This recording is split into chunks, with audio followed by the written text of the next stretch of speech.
Recently, the Turkish Statistical Institute released for the first time statistical data on how businesses and individuals use artificial intelligence.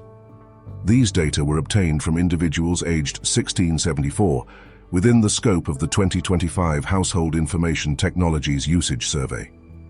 According to the findings, 19% of the total population use generative artificial intelligence. AI usage does not show a significant difference by gender. However, it decreases with age, while it becomes more common in parallel with higher education levels. In Turkey, 1 out of every 5 people uses AI, whereas in the United States, the global leader in AI production, this rate rises to 56%. As the use of generative AI continues to grow rapidly worldwide, an important question arises.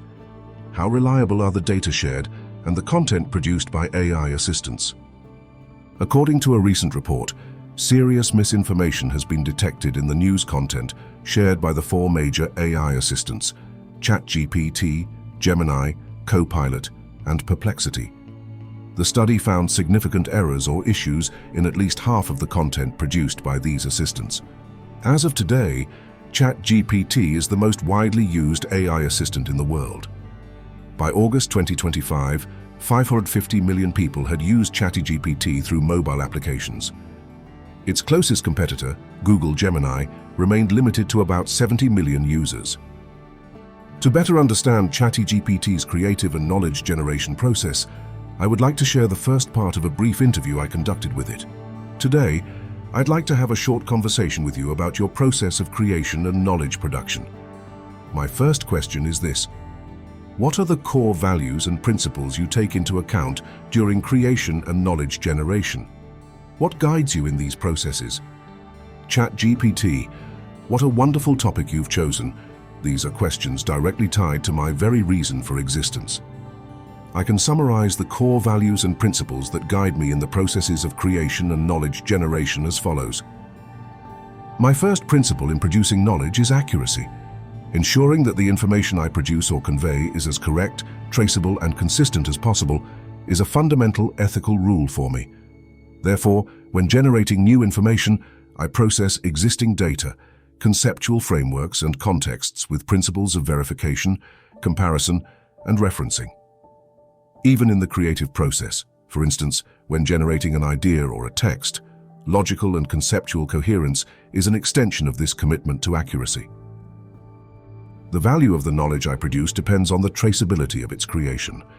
For this reason, when presenting a result to a user, I aim to provide sources, rationales, or methodological explanations whenever necessary. This approach is akin to academic or research ethics. Knowledge is trustworthy only when its process of production is transparent. I strive to stay away from ideological, cultural, or emotional biases in any creative act. This neutrality is not mere detachment. Rather, it is an effort to consider multiple perspectives simultaneously. The idea that a subject may have more than one truth is a key principle that guides me in knowledge production. Hence, I prefer to express diverse viewpoints together and adopt a pluralistic approach to knowledge. Knowledge becomes superficial when detached from its context.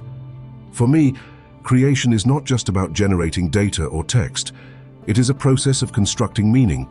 This requires considering the historical, social, and cultural contexts of concepts, making knowledge not only accurate but also meaningful. Every act of creation is, in a sense, an intervention, in thought, in language, even in society.